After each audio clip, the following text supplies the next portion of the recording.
کہ عورتوں میں مرد کے مسجد میں آنے کے دو مقصد ہوتے ہیں. ایک مقصد نماز پڑھنا اور ایک مقصد مسجد میں اس غرض سے آنا کہ وہاں وہ دین کی باتیں سیکھیں، دین کی تعلیم حاصل کریں. جہاں تک نماز کا تعلق ہے تو اس کے بارے میں یہ بات ذہن نشین رہنی چاہیے کہ اللہ تعالیٰ نے نماز کے معاملے میں مردوں اور عورتوں کے درمیان احکام کے لحاظ سے بہت فرق رکھا ہے. یہاں تک کہ ان کے نماز پڑھنے کے طریقے میں بھی تھوڑا سا فرق ہے. اور اسی طریقے سے حدیث میں نبی کریم صلی اللہ علیہ وسلم نے کیا فرمایا کہ عورت کے لیے اگر وہ اپنے گھر میں نماز پڑھے تو بدرجہ زیادہ افضل ہے بنسبت گھر سے باہر نماز پڑھنے کی.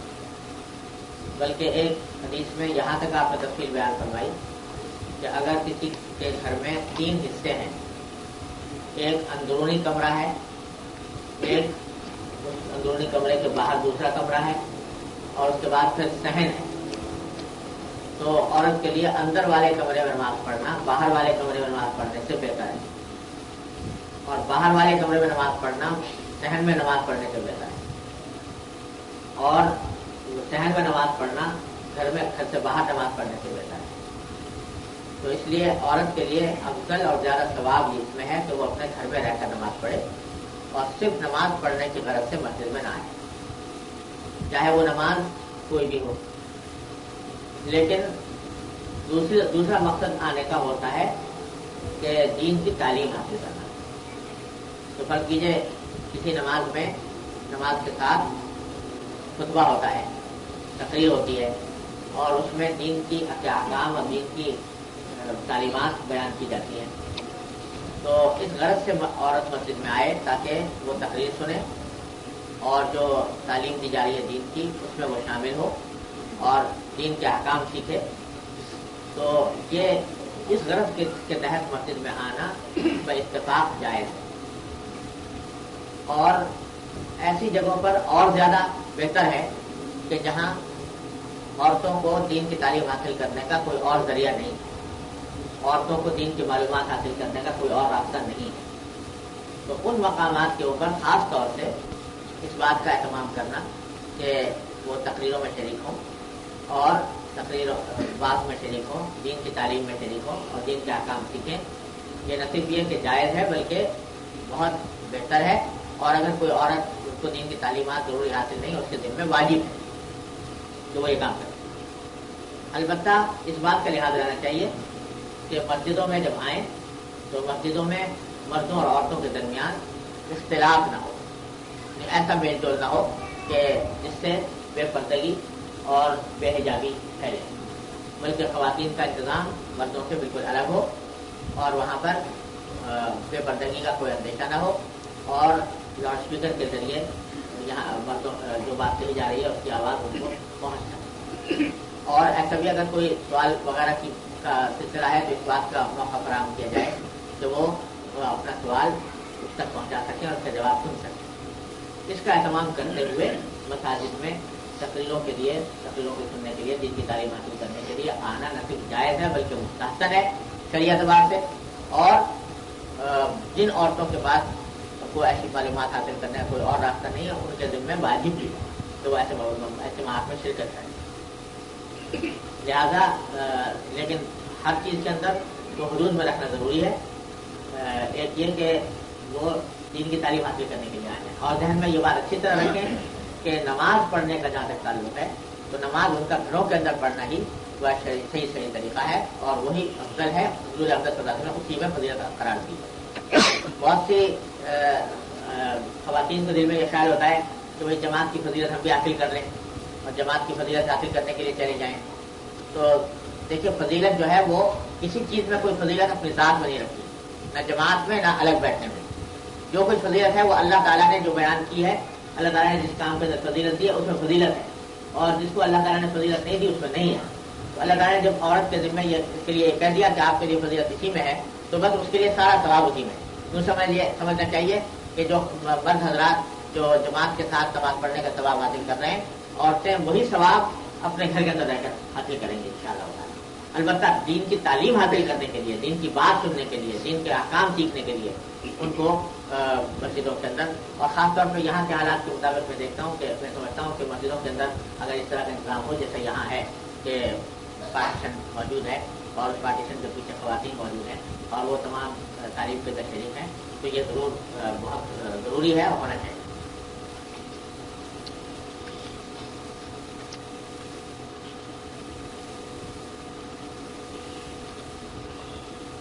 ایک سوال یہ ہے کہ غیر مسلم کا مال مسجد میں لگانا جائز ہے یا نہیں؟ تو اس کے بارے میں تفصیل یہ ہے کہ غیر مسلم سے اگر چندے سے اندیشہ اس بات کا ہو تو مسلمانوں کو اپنے کسی اصول سے ہٹنا پڑے گا۔ غیر مسلم کا چندہ وصول کرنے کے بعد اس کی رائے دخیل ہوگی اور اس کی وجہ سے ہمیں اپنے اصول سے ہٹنا پڑے گا۔ ایسی صورت میں غیر مسلم کا چندہ قبول کرنا جائز نہیں۔ لیکن اگر یہ خیال ہو کہ اس سے ہمارے اصولوں پر کوئی فرق نہیں پڑے گا، ہمارے مفادات پر کوئی فرق نہیں پڑے گا، ہمارے طریقہ کار میں کوئی فرق واقع نہیں ہوگا، تو ایسی صورت میں غیر مسلم کا چندہ قبول کرنا جائز۔ ایک سوال یہ ہے کہ طلاق دینے کے لیے گواہ بنانا ضروری ہے یا نہیں؟ جواب یہ ہے کہ طلاق کے لیے گواہ بنانا کوئی ضروری نہیں، بغیر گواہ کے بھی اگر طلاق دے دی جائے تو طلاق واقع ہو جاتی ہے۔ دوسرا سوال یہ ہے کہ اگر کوئی شخص 2 مرتبہ طلاق دے، اس کے کچھ عرصے بعد ایک طلاق غصے میں دے دے تو کیا یہ 3 طلاق ہو جائے گی یا نہیں؟ یعنی 2 مرتبہ طلاق دے چکا ہے اور اس کے بعد تیسری مرتبہ بھی طلاق دے دی غصے کی حالت میں، تو آیا 3 طلاقیں ہو جائیں گی یا نہیں؟ جواب یہ ہے کہ 3 طلاقیں ہو جائیں گی۔ اور طلاق ایسی چیز ہے جو غصے میں دے، جو لوگوں میں مشہور ہے کہ غصے میں دینے سے واقع نہیں ہوتی، یہ بات صحیح نہیں ہے، بلکہ طلاق کے بارے میں حضور اقدس صلی اللہ علیہ وسلم کا ارشاد ہے کہ 3 چیزیں ایسی ہیں کہ جو اگر آدمی سنجیدگی سے کرے تو بھی ہو جاتی ہیں اور مذاق میں کرے تب بھی ہو جاتی ہیں۔ ان میں سے ایک طلاق بھی ہے کہ اگر مذاق میں بھی طلاق دے دے کوئی شخص تو طلاق واقع ہو جاتی ہے۔ ایک سوال یہ ہے، یہ میں پہلے اردو کے مقدم رکھ رہا ہوں، اس کے بعد زیادہ تر اردو ہی کے ہیں سوالات پہلے، تو اس لیے سوال یہ ہے کہ قال رسول اللہ صلی اللہ علیہ وسلم اصحابی کا نجوم بھی آئی ہو اقتدیتم، صحابہ کرام ستاروں کے مانند ہیں، ان میں سے جس کی پیروی کرو گے راہ پاؤ گے۔ کرم اس حدیث کی تفسیر فرماتے ہیں کہ جب کہ صحابہ میں لڑائیاں ہوں، دین اسلام میں کس صحابی کا انفرادی عمل حجت ہو سکتا ہے یا نہیں؟ یعنی ان کے سوال کا منشا یہ ہے کہ ایک طرف حدیث میں یہ کہا گیا ہے کہ میرے حضور اقدس صلی اللہ علیہ وسلم نے فرمایا کہ میرے صحابہ ستاروں کے مانند ہیں، جس کے بھی پیچھے چلو گے، اقتدا کرو گے تو تمہیں ہدایت نصیب ہوگی۔ اور دوسری طرف یہ بات ہے کہ صحابہ کرام کے درمیان اختلافات بھی ہوئے، یہاں تک کہ جنگوں کی بھی نوبت آئی، تو ایسی صورت میں یہ بات کیسے صحیح ہوگی کہ کسی کے پیچھے بھی چلیں تو ہدایت پا لیں؟ اس کا مختصر جواب یہ ہے کہ بے شک حضور اقدس نبی کریم صلی اللہ علیہ وسلم کے دنیا سے تشریف لے جانے کے بعد اور خاص طور سے حضرت عثمان غنی رضی اللہ تعالیٰ کی شہادت کے بعد صحابہ کرام کے درمیان سیاسی اختلافات بھی ہوئے اور اس کے نتیجے میں باہمی جنگیں بھی ہوئیں، لیکن وہ جنگیں اس قسم کی تھیں کہ در حقیقت 2 مختلف نقطۂ نظر تھے اجتہادی طور پر۔ ایک فریق نے ایک نقطۂ نظر کو اپنے نزدیک حق سمجھا اور اس کے خاطر اس نے اپنے موقف کے اوپر ڈٹ کر اور اس کے خاطر وہ جنگ میں شامل ہوا، اور دوسرے فریق نے دوسرے موقف کو حق سمجھا اور اس کے مطابق اس نے جنگ کی، اور بالآخر یہ ہوا کہ دونوں فریقوں کے بعد تیسرا ایک فریق وہ بھی تھا کہ جو دونوں سے کنارہ کش رہا، دونوں سے الگ رہا، کیونکہ دونوں میں سے کون حق پر ہے یہ اس پر واضح نہ ہو سکا۔ 3 فریق ہو گئے صحابہ کرام۔ تو لیکن یہ جو جنگیں تھیں حقیقت یہ ہے کہ یہ کسی ذاتی مفاد کی خاطر نہیں تھی، بلکہ دونوں کے نقطۂ نظر میں فرق تھا، اس کی وجہ سے جنگیں ہوئی تھیں۔ اور اس جنگوں کے اندر اس بات کا لحاظ رکھا گیا کہ حضرت علی رضی اللہ عنہ سے پوچھا کسی نے کہ آپ کے خلاف جو معاویہ سفارہ ہیں تو ان کے بارے میں آپ کی کیا رائے ہے؟ تو انہوں نے فرمایا کہ یہ نہ کافر ہیں نہ فاسق ہیں اور بلکہ یہ ہمارے بھائی ہیں، لیکن یہ انہوں نے ہمارے ساتھ ہمارے خیال کے مطابق زیادتی کی ہے، اس واسطے ہم ان سے لڑ رہے ہیں۔ اور حضرت معاویہ رضی اللہ تعالیٰ عنہ کے بارے میں سے پوچھا گیا حضرت علی رضی اللہ تعالیٰ عنہ کے بارے میں، تو حضرت علی رضی اللہ تعالیٰ عنہ کے بارے میں انہوں نے فرمایا کہ وہ ایسے شخص ہیں کہ وہ اللہ تعالیٰ نے ان کو علم کا وہ مقام عطا فرمایا ہے کہ اللہ تعالیٰ نے بہت کم صحابہ کرام کو وہ مقام بخشا ہے. ان کا عزت، ان کا احترام یہ اپنی جگہ پر تھا، لیکن اس کے ساتھ ساتھ وہ سیاسی طور پر چونکہ مختلف نقطۂ نظر رکھتے تھے، اس واسطے وہ سفارہ ہوئے. اور اسی جنگ کے اندر یہ واقعہ بھی ہوا کہ دونوں فریق کے لوگ آپس میں ایک دوسرے کی نماز جنازہ میں شریک ہوتے تھے، ایک دوسرے کے تجزیہ تکفین میں شریک ہوتے تھے، اور آپس میں ایک حضرت علی رضی اللہ عنہ کے مقابلے پر جب حضرت معاویہ کے پاس خط پہنچا قیصر روم کا کہ ہم نے سنا ہے کہ علی کے ساتھ تمہاری لڑائی ہو رہی ہے، تو میں آپ کو کمک بھیجنے کے تیار ہوں آپ حضرت علی کے. تو انہوں نے حضرت معاویہ نے جواب میں لکھا کہ تم مجھے کمک بھیجنے کو تیار ہو، یاد رکھو اگر تم نے کوئی لشکر بھیجا حضرت علی کے خلاف میں تو علی کے لشکر سے پہلا وہ شخص جو تم سے لڑنے کے لیے نکلے گا وہ معاویہ ہو. تو اس لیے ان تمام باتوں سے یہ بات واضح ہو رہی ہے کہ ان کی جو جنگیں تھیں وہ در حقیقت نفسانیت کی بنیاد پر نہیں تھی، بلکہ اللہ تبارک و تعالیٰ نے دونوں کے ذہن میں الگ الگ نقطۂ نظر تھا، اس کے مطابق ان کے درمیان اختلافات اور لڑائیاں ہوئیں. تو اب اگر کوئی شخص دیانتداری سے یہ سمجھتا کہ حضرت علی حق پر ہیں اور ان کا ساتھ دیا اس نے، اللہ تعالیٰ انشاءاللہ اس سے مواخذہ نہیں فرمائیں گے. ایک شخص جس نے دیانتداری سے یہ سمجھا کہ حضرت معاویہ حق پر ہے اور اس نے ان کا ساتھ دیا، انشاءاللہ اللہ تعالیٰ اس سے مواخذہ نہیں فرمائیں گے. ایک شخص جس نے یہ سمجھا کہ مجھے پتہ نہیں چلتا کہ یہ حق پر ہے یا وہ حق پر ہے، لہذا میں تو خاموش رہتا ہوں، انشاءاللہ اللہ تعالیٰ اس سے بھی مواخذہ نہیں فرمائیں گے. تو یہ حدیث وہاں پر بھی صادق آ رہی ہے کہ میرے صحابہ ستاروں کے مانند ہیں، جن کے پیچھے چلو گے انشاءاللہ تعالیٰ ہدایت پا جاؤ گے. جہاں تک جو تیسرا سوال انہوں نے اسی میں یہ کیا ہے کہ دین اسلام میں کسی صحابی کا انفرادی عمل حجت ہو سکتا ہے یا نہیں، تو اس کا جواب یہ ہے کہ اگر دو صحابی کے عمل میں آپس میں اختلاف ہو، یعنی ایک صحابی کا عمل ایک ہے اور دوسرے صحابی کا دوسرا ہے، تو اس صورت میں ایک مجتہد کو جس کو اللہ تعالیٰ نے علم دیا ہو، اجتہاد کی صلاحیت اس میں موجود ہو، وہ کسی ایک صحابی کے قول کو اختیار کر سکتا ہے اور دوسرے کو چھوڑ سکتا ہے.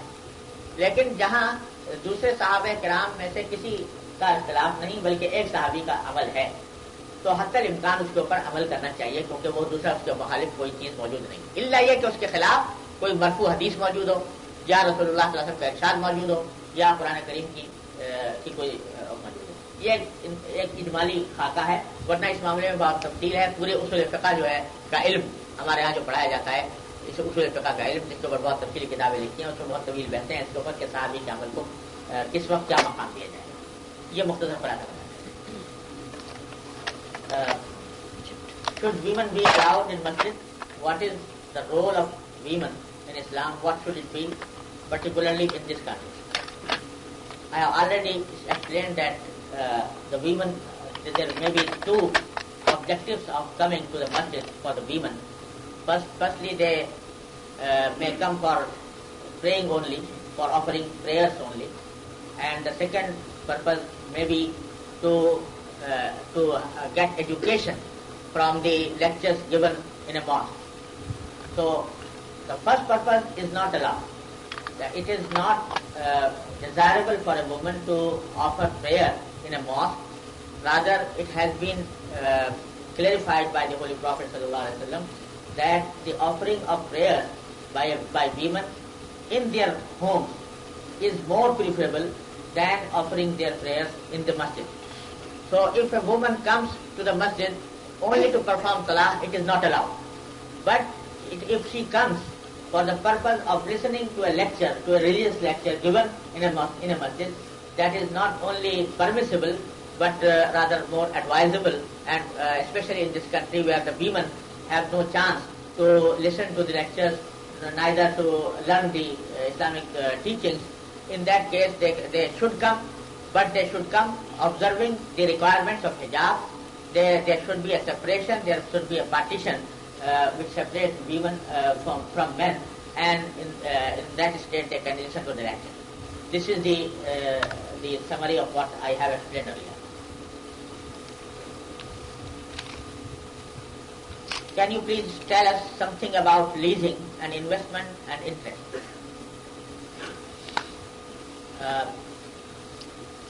this question has three elements. Firstly, the interest and what is the Islamic ruling about interest. So, as you know, that interest is a form of riba, and the Holy Quran has totally prohibited interest.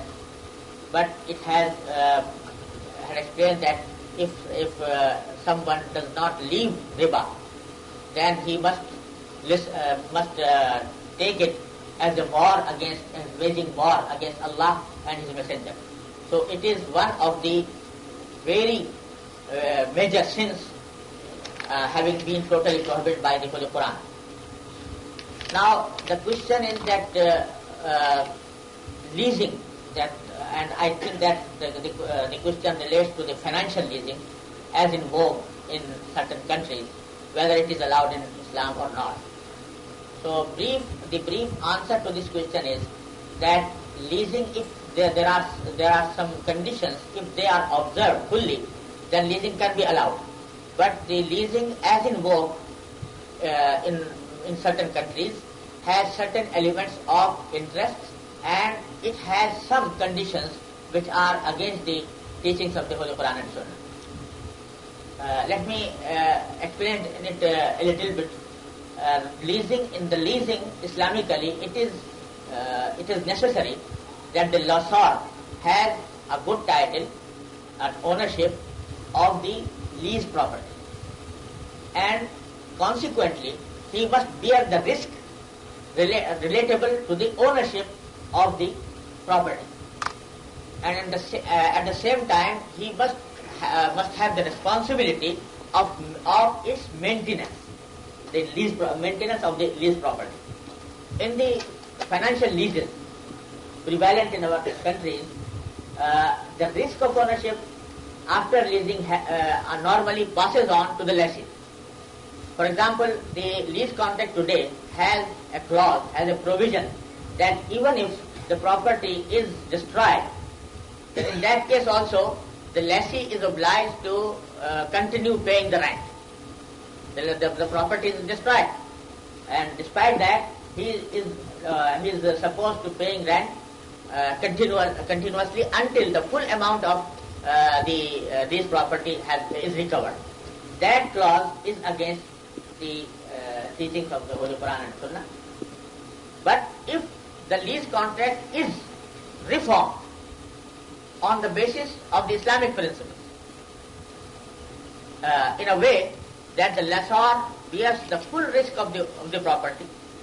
If there is some calamity and the property is destroyed, then in that case rent is no more payable. So that lease, and the owner also takes the responsibility of its maintenance, then normally this lease can be allowed. And the certain Islamic banks in different countries are practicing this kind of lease in their agreements. In Pakistan, in Saudi Arabia, in Egypt, in Sudan, in some other Islamic countries also. So if the Muslims are able to reform their leasing contracts in this light, then it can be done, and it can be acceptable. And while doing so, they must consult an alim to see whether these contracts, these clauses or these provisions are in conformity with the teachings of the Holy Quran.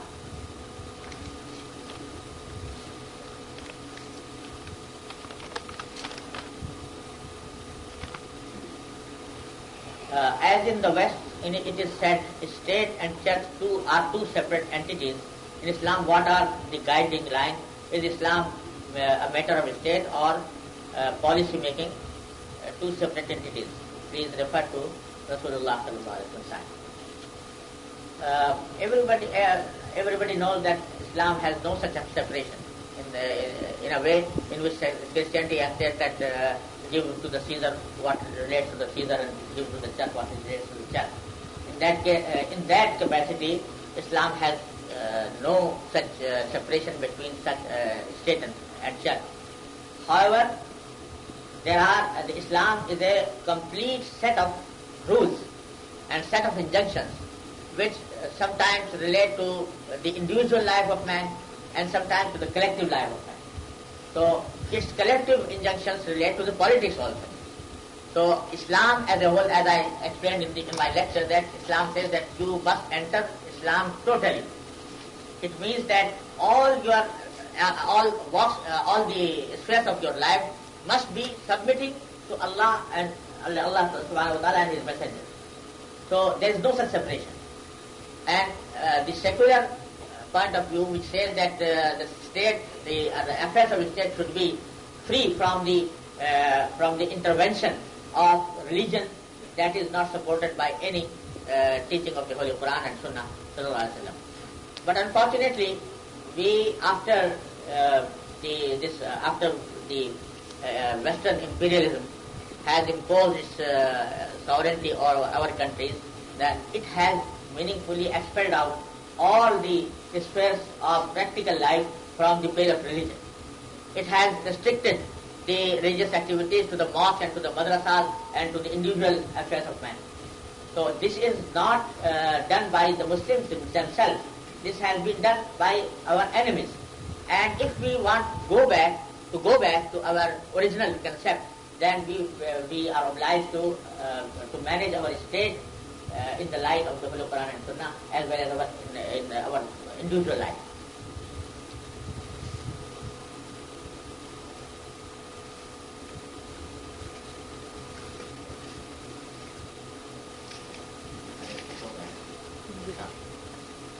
There is another question about Islamic swaps or futures contracts for gold. Seems to be to me as an acceptable vehicle for short-term money. Do you agree with this concept for Muslims? In fact, the futures contract, as in vogue in the stock markets today, in the financial markets, are not in conformity with the Holy Quran and Sunnah. I have written a detailed article on this subject. It is in Arabic and has been published, and I have presented it before the Islamic Fiqh Academy under the Organization of Islamic Conference. And all the ulama, all the religious scholars, Sharia scholars, were unanimous on the point that these future contracts are not allowed, are totally prohibited. And especially if these futures contracts are given effect with relation to gold, then its prohibition becomes all the more. It becomes all the more prohibited. So this is not a valid vehicle for Islamic financing. As regards to Islamic swaps, so Islamic swaps in fact have different forms, and we cannot say, we cannot generalize the ruling about swaps. Some swaps may be acceptable in Sharia, and some swaps are not acceptable. So unless we see the details of the procedure adopted while entering into a swap transaction, we cannot say anything about it. But normally the swaps are done with regard to the different currencies, and in the currencies have some special regulations by the Sharia. So we must observe them. So the answer in nutshell is that unless we know the exact nature of the swap and the full details of the transaction, we cannot neither say that it is permissible nor that it is prohibited.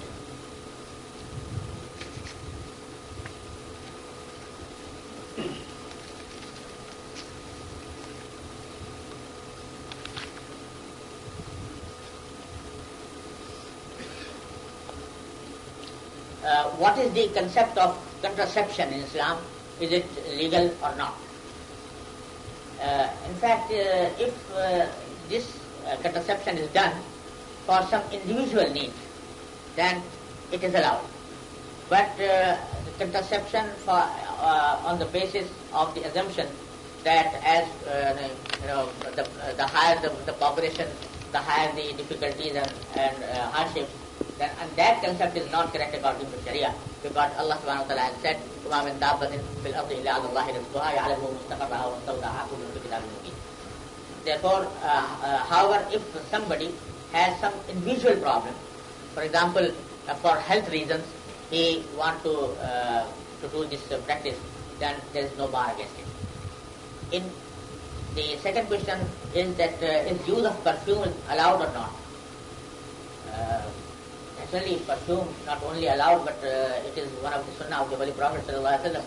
If it is in the type of our classical itr, but I think that the question relates to the modern perfumes which sometimes have an element of alcohol. So, in fact, the alcohol used in these perfumes is not made of dates or grapes. It is normally made of synthetic stuff. Therefore, this kind of perfume is not impure, and it can be used, and it is permissible to use it. Its tie, that is neck wear, is allowed. So, in fact, there is an assumption that this necktie, in fact, is a symbol of Christianity. It is a symbol of cross. The people say like that, but up to the date, I could not find any support of this assumption, any proof that it is a symbol of the cross. Anyhow, but its use, is because it has an element of suspicion. So Muslims should avoid it as far as possible.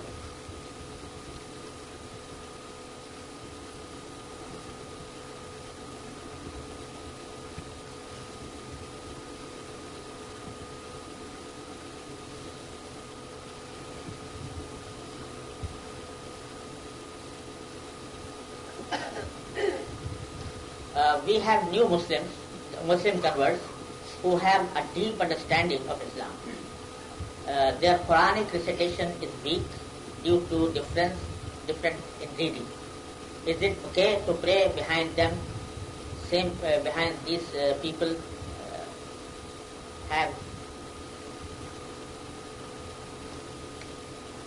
I think this question is enough that although they have a deep knowledge of Islam, yet they cannot recite the Holy Quran in the proper way. Maybe offer prayers behind them. In fact, this depends on the quality of their recitation.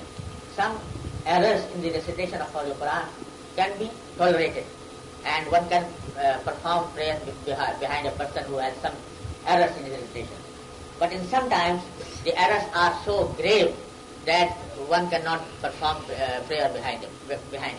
So unless we know the exact nature of the error they are committing in their recitation, we cannot say anything as a universal ruling.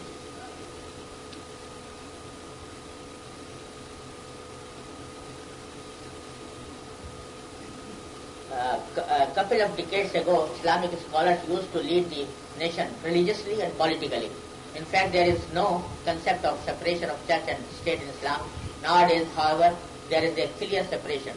Religious leaders are not involving in politics, and political leaders have no idea of Islam. Can you please explain?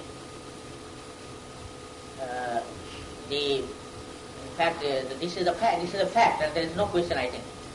This is a fact that the religious leaders are not very much involved in politics. Although in some countries they are involved, but they are at the same time they are persecuted because of their involvement in the politics. Go to Egypt, what is being done with these religious scholars? Go to Algeria, they were involved in politics, yet they are being persecuted every day for their involvement in politics. So, in fact, the reason is not that the ulama or the religious scholars do not believe it permissible for themselves to be involved in politics, but sometimes they are prohibited from doing so from the governments, and sometimes they have, on the basis of division of work, they have adopted some measures of the dawah and tabligh and so and so, and they have separated themselves from the politics. But the fact remains that Islam has no such separation, and the ulama should also should also try to make their politics in conformity with the teachings of the Holy Quran.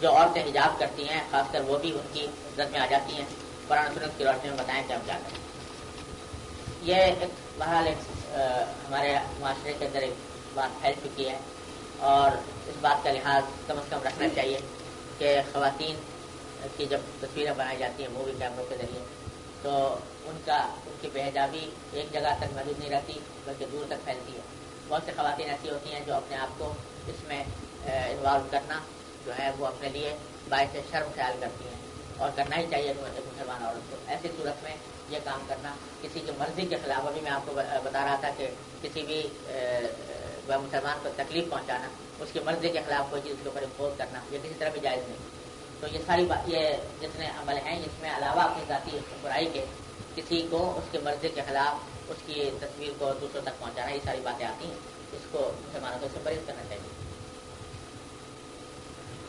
Why is Pakistan in a state downward decline Islamically since its inception, in spite of so many Islamic organizations working for so long? It's a tragedy. In fact, one of the basic reasons of this state of affairs is something commonly neglected by the Muslims. There is a holy verse of the Holy Quran which is totally neglected by us today. That verse says, Ya ayyuhalladhina amanu alaykum anfusakum la yaghurrukum man dhalla idha ihtadaytum. The Holy Quran says, oh those who believe, you should take care of yourself. If somebody goes astray, his going astray does not in any way harm you. You should take care of yourself. This is the teaching of the Holy Quran. It means that we should, every one of us should take care of his own self, whether he is doing good or doing wrong, doing bad. If he is doing bad, then he must reform himself, must try to reform himself.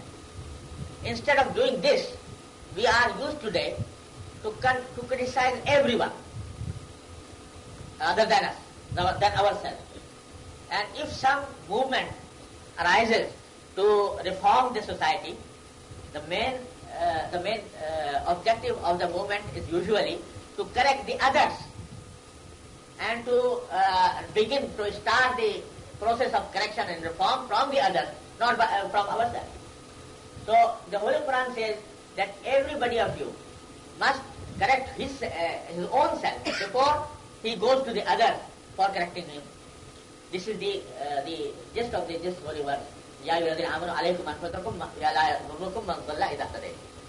But unfortunately, when I raise up to give a lecture, then I feel that I am totally innocent. I am totally infallible. There is no evil in my doing, and all evils are present in others, and I should correct those people. This is the basic reason for which we have failed to correct ourselves, because everybody feels that he is not correct, I am correct, and he feels that I am correct and he is not correct.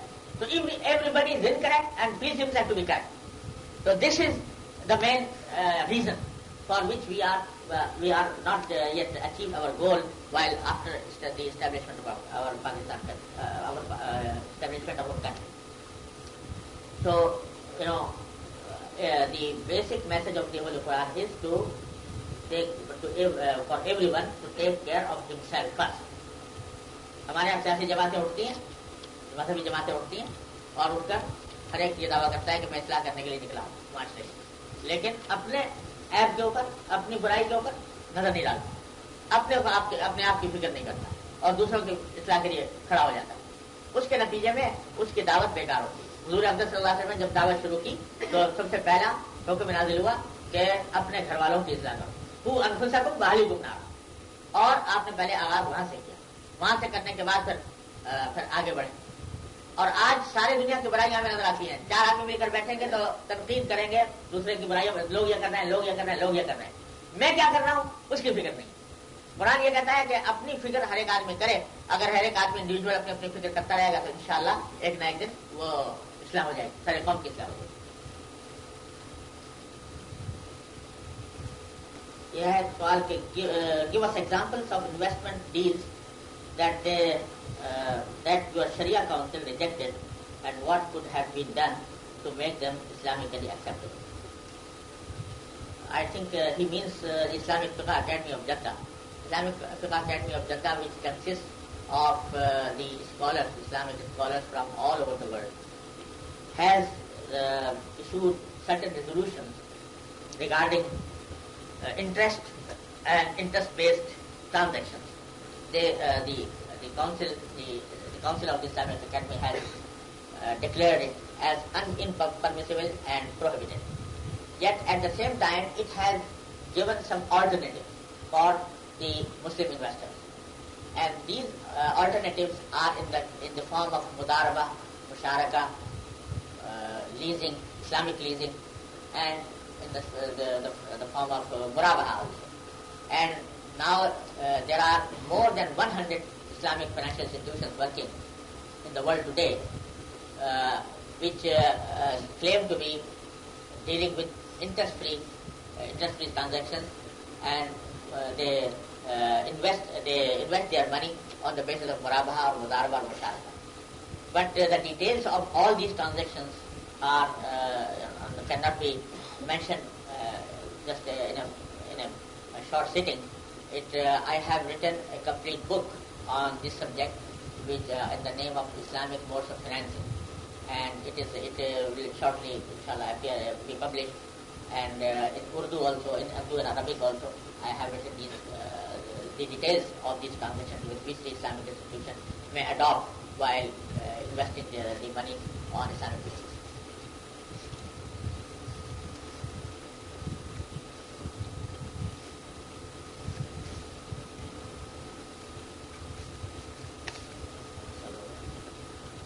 اگر کوئی شیخ یا عالم یہ کہے کہ میں مذہب کو نہیں مانتا ہوں, قرآن و حدیث سے قوی اور ضعیف حدیث سے قوی کو لیتا ہوں, اس پر عمل کرتا ہوں, شریعت کی روح سے کیا جواب ہے؟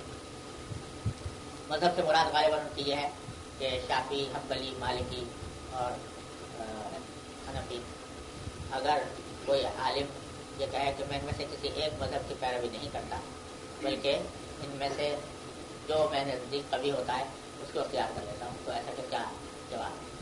یہ سوال آج کل یہاں کافی تفصیل سے پھیلا ہوا ہے, بہت لوگوں میں پھیلا ہوا ہے, اور اس کی تھوڑی سی تشریح کی ضرورت ہے. معلوم نہیں وقت ہے کہ نہیں, 10-15 منٹ لگیں گے اس سوال پہ جاتے ہیں. ٹھیک ہے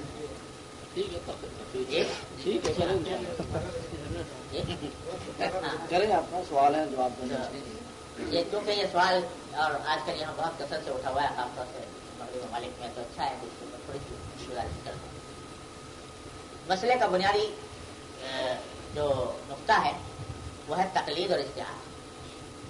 یعنی کسی ایک امام کی بات کو فالو کرنا, یہ تقلید کہلاتا ہے, اور اپنے طور پر فیصلہ کرنا کہ قرآن اور حدیث میں کون سی چیز بہتر ہے, یہ اجتہاد کہلاتا ہے. میری ایک مستقل کتاب اس موضوع پر ہے جس کا نام ہے تقلید کی شرعی حیثیت. اس میں اس کو واضح کیا ہے, لیکن اس کا خلاصہ میں اس وقت آپ کے سامنے عرض کر دیتا ہوں. وہ خلاصہ یہ ہے کہ اس کائنات میں اطاعت, اوبیڈینس, یہ صرف اللہ کا حق ہے. اللہ کے سوا کسی کی اطاعت نہیں. اصل اطاعت اللہ کی, یہاں تک کہ رسول کی اطاعت بھی اپنی ذات کی وجہ سے نہیں, بلکہ اس وجہ سے ہے کہ وہ اللہ کے رسول اور اللہ کے پیغمبر ہیں اور اللہ کے احکام کو ہم تک پہنچانے والے. اطاعت اصل میں اللہ کی ہے, اور اللہ کے بعد رسول اللہ صلی اللہ علیہ وسلم, اور کوئی بھی انسان ان دو کے بعد واجب الاطاعت نہیں. پہلی بات یہ سمجھ. لیکن اللہ اور اس کے رسول کی اطاعت کرنے کا طریقہ کیا ہو, کیسے معلوم ہو کہ اللہ کا کیا حکم ہے, رسول کا کیا حکم ہے؟ یہ موجود ہے قرآن میں اور سنت میں. قرآن میں اللہ کے احکام, سنت میں رسول اللہ صلی اللہ علیہ وسلم کے احکام.